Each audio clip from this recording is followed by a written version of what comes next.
Hello everyone. Welcome to today's lecture on Russian formalism. I am Ms. Linda P. Joseph, Assistant Professor from the Department of English, Carmel College, Mala. Let's get started. Russian formalism is a school of literary criticism that originated in Russia around 1950. It flourished in the 1920s and is associated with two prominent societies or circles consisting of linguists, literary critics, and semioticians.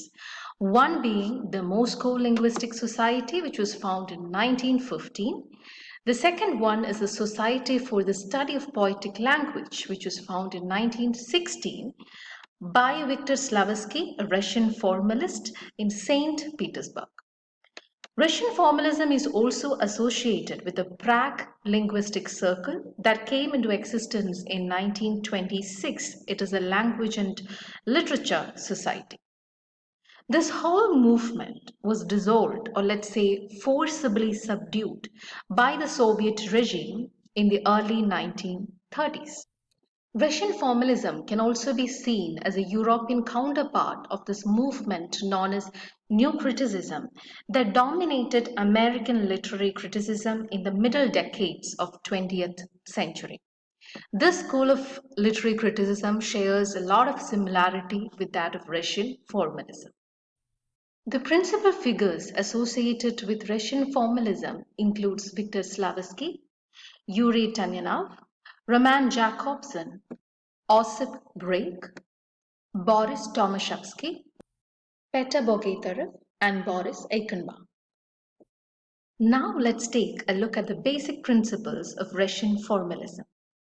First and foremost, Russian formalists believed that literature, like poetry, was a special function of language because it's nothing like the everyday use of language.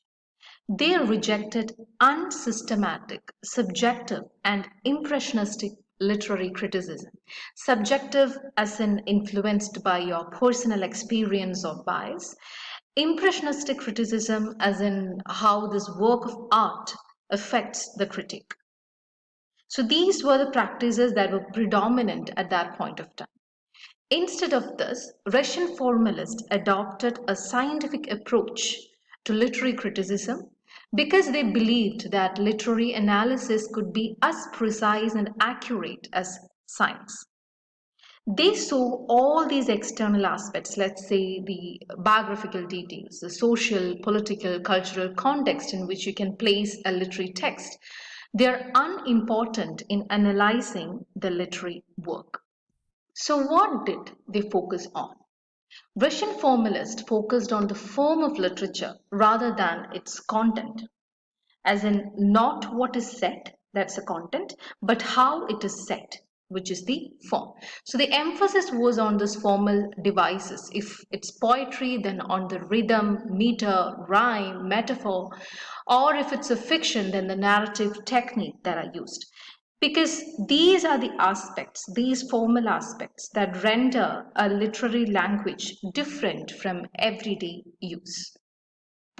And as we have just mentioned, Russian formalists emphasized that there is this difference between literary language and the practical or ordinary language. Because ordinary language serves the purpose of communication, whereas literary language is an extended use of everyday language. We use it in a different way. And in that sense, we can say that literary language or poetic language is self reflexive.